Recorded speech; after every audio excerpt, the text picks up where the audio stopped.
Manual اسلحہ licence کی computerisation کے حوالے سے حکومت پنجاب کا بڑا فیصلہ۔ محکمہ داخلہ پنجاب نے پرانے مینول اسلحہ لائسنس کی توثیق اور کمپیوٹرائزیشن کا عمل روک دیا۔ حکومت پنجاب نے مینول اسلحہ لائسنس کے حامل شہریوں اور اداروں کو کمپیوٹرائزیشن کے لیے آخری موقع فراہم کیا ہے۔ مزید تفصیلات سے آگاہ کر رہے ہیں بیورو چیف لاہور میاں کبیر احمد۔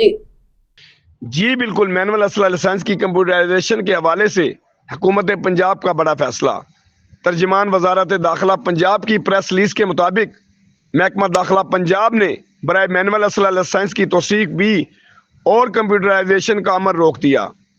حکومت پنجاب نے مینول اسلحہ لائسنس کے حامل شہریوں اور اداروں کو کمپیوٹرائزیشن کے لیے آخری موقع فراہم کیا تھا۔ انفرادی، ادارہ جاتی اور سیکورٹی کمپنیوں کے مینول اسلحہ لائسنسوں کی ری ویلیڈیشن و کمپیوٹرائزیشن کا عمل روک دیا گیا۔ محکمہ داخلہ نے انفرادی اور سیکورٹی کمپنیوں کے مینول اسلحہ لائسنس کے حوالے سے نیا حکم نامہ جاری کر دیا۔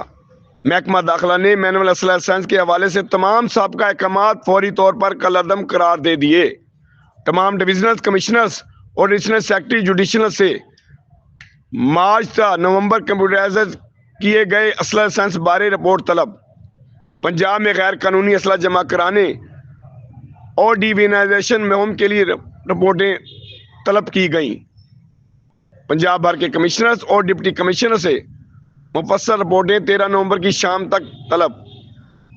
تمام اضلاع سے مارچ تا نومبر موصول ہونے والی درخواستوں اور جاری کردہ حکم ناموں بارے رپورٹ طلب کی گئی۔ قبل ازیں محکمہ داخلہ نے 2016 میں مینول اسلحہ لائسنس کی کمپیوٹرائزیشن کا عمل شروع کیا تھا۔ مینول اسلحہ لائسنس کی کمپیوٹرائزیشن کی آخری تاریخ 31 دسمبر 2020 تھی۔ دسمبر 2020 تک کمپیوٹرائز نہ ہونے والے مینول اسلحہ لائسنس منسوخ کر دیے گئے تھے۔ محکمہ داخلہ نے تمام ڈویژنل کمشنرز، ڈپٹی کمشنرز کے نام مراسلہ جاری کر دیا۔